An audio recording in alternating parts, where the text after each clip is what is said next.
Nazi film called The Man Without Gravity. Spoilers ahead. Watch out and take care. The movie starts as we see a woman named Natalia and her mother, Alina, drive through a storm to the hospital. The woman is in labor. In pain, she begs her mother to drive quickly. When they reach the hospital, a nurse at the reception informs them that no doctors are available at the moment. So, she herself helps the woman. Natalia finally gives birth, but the baby doesn't cry. In fact, he floats in the air like he is lighter than it. The three are stunned. Natalia grabs the umbilical cord and gently pulls him towards her. Natalia and her mother run away with the newly born, without providing their information to the nurse. Natalia is over the moon to birth such a special child. She assumes that her baby is an angel. At home, Natalia assumes that if he eats something, he will stop flying. Alina asks her who the father is, but it turns out that Natalia doesn't know, because she was a prostitute. Alina then declares that the child will not be allowed to leave his home. She wants to protect the baby from the cruel world outside. The following morning, Alina wakes up to the child sleeping on the ceiling. She carefully brings him down. The two name him Oscar. Just then, 4 friends of Alina arrive at their door to have a look at the newborn. Natalia ties the baby to a crib with a belt and covers him with a blanket. The women do not suspect anything. One of them tries to pick Oscar up, but Alina doesn't let her, saying that the baby is fragile. The women then leave. The two then make the house's ceiling comfortable for the child, so he can sleep freely. Alina tells people that Oscar is allergic to the sun, so he cannot come outside. Cut to a few years later, Oscar has grown up into a beautiful child now. He is still not allowed to go outside the house by his grandmother. His everyday life includes looking at people through the window and watching Batman on TV. Alina also teaches him to read and write at home. One day, Natalia makes him a jacket with weights on its pockets. This makes Oscar able to walk on the ground. Natalia is happy, because now she can send her son to school. However, Alina is against him leaving the house for his own safety. Even when Natalia insists, Alina doesn't budge. One day, Oscar is alone in his house, when he opens the window and tries to get out of it. When Alina and Natalia come back, they are shocked to see the window open. Initially, they thought Oscar had run away from home, but apparently, Oscar's jacket had fallen off him and he was stuck in the ceiling. Not taking any chance further, Alina starts to shut the windows permanently, but Natalia has had enough. She wants her kid to go outside and look at the real world. She fights with her mother, and takes Oscar outside that night. While on their walk, she tells him to keep his power a secret, to keep himself safe from the bad guys. He limps while walking, as he hasn't walked that much in life. That day onwards, Natalia starts to take him out every day in his jacket. They walk hand in hand. Natalia even teaches him to walk better. One day, Natalia and Oscar are shopping, when she leaves Oscar outside a store. While he waits, he bumps into a little girl named Agatha, and drops her groceries. The little girl is mad at him, and asks him to help her carry the groceries to her house. At first, Oscar hesitates, but then he agrees to help her carry bottles. The two walk away from the store. They talk about several different things on their way.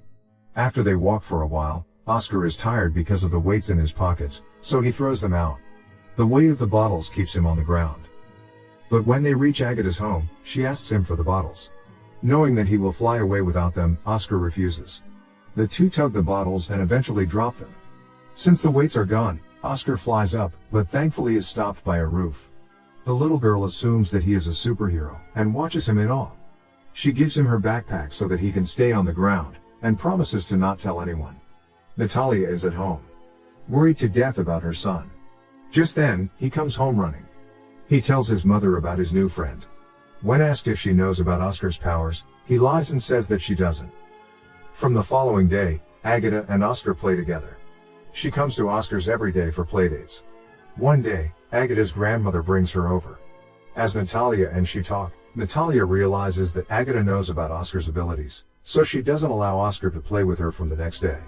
Agatha visits Oscar's house every day, but Natalia always makes up an excuse to send her away. One day, Agatha brings her grandmother to Oscar's. Natalia dismisses them, saying that Oscar has to do homework, but Agatha reveals that Oscar doesn't go to school. The grandmother, along with other ladies in the town, calls the police to Natalia's house. They demand Natalia and Alina to admit Oscar to a school. The two agree. It is now Oscar's first day at school. Natalia takes him in, but realizes that the kids are supposed to keep their backpacks and overcoats outside. Saddened, She brings him back to the car, and they come back home.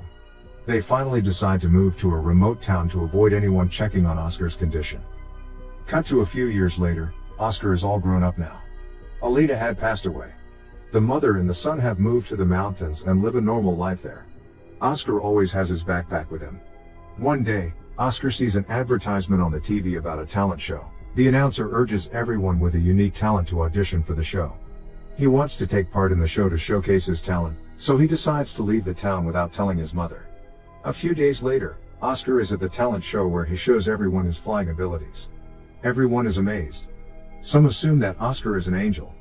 Oscar attracts the attention of a talent scout named David, who offers Oscar to be a celebrity. David tells him that he will be called to TV shows to showcase his talent. Oscar's biggest dream is to have a book written about him, and David promises to make that happen. Without hesitation, Oscar signs a contract with David. Then David gives him the title A Man Without Gravity as his stage name. After signing the contract, David gives him a luxurious house as a gift. He wants his mother to stay in the house as well, but David forbids it. The next day, Oscar starts performing on TV shows and appearing as a model in magazines. As he keeps flourishing, initially, he loves the fun city life, but gradually he starts feeling empty and bored. He starts gaining a lot of fans. To make Oscar even more famous, David deliberately creates false stories about Oscar. He even makes a museum about Oscar, where he displays random items as his belongings to profit off them. Later, Oscar protests about the media spreading false information about him. He doesn't want to live his life like this anymore. He is bored of the celebrity's life, so he asks David to terminate the contract. But just then, David mentions a publisher wanting to meet David to write a book about him. Hearing this, he changes his mind. His dream of getting a book written about him is finally coming to life. He is beyond delighted. However, when he goes to meet the author and the publisher, he gets to know that they are just interested in selling as many books as possible for profit. They want to exaggerate his life story, painting him as extremely poor in his childhood and adding false stories. Hearing this, Oscar refuses to work with the publisher. The following day, David invites Oscar's mother over, because he knows Oscar misses her. She arrives to a party going on in Oscar's home. Natalia has brought motivational quotes Oscar used to collect back home. Natalia is delighted to see her son, but Oscar is visibly sad. The next day, Oscar makes a mistake while appearing on a live TV broadcast. David is furious at him. Oscar reveals that he doesn't want to be the man without gravity anymore. He asks David to fake his death so he can live a peaceful life. The news spreads like wildfire. Everyone talks about Oscar's death. Journalists come to Oscar's house every day to try and interview his mother. Days pass, and Oscar has changed his identity to Desky. He changes his appearance and pretends to be handicapped, so he can tie himself to a wheelchair when going outside. Desky is now working as a receptionist at a hotel famous for prostitutes. One Christmas Eve, every room is empty except for one. Desky goes to check on the person in the room. He finds the new prostitute there, who tells him everything is fine. As he is about to leave, the woman calls Desky by his real name, Oscar. Oscar is surprised, as it turns out that the woman is Agatha. She has started working as a prostitute. They are very happy to finally meet again. The next day, they go on a date and talk about many things from their past. At night they come back to Oscar's room and have sex. They actually love each other, but Agatha still hesitates to accept Oscar's love because of her profession. They get into a huge fight about the situation and Oscar leaves. The next day, Oscar goes back to his old town to see that the place has been deserted. The museum they opened to display Oscar's belongings has been closed too. He goes inside his old house, and stays there for a while when suddenly someone knocks on the door. It is Agatha dressed as her younger self. Seeing her like that, Oscar smiles. Cut to a few years later, Oscar and Agatha are married and live in Oscar's childhood home. Agatha is pregnant with their child. Oscar has started working as a window cleaner. The movie ends as we see Oscar dresses up as Batman, cleaning a skyscraper's window. He is living his childhood dream.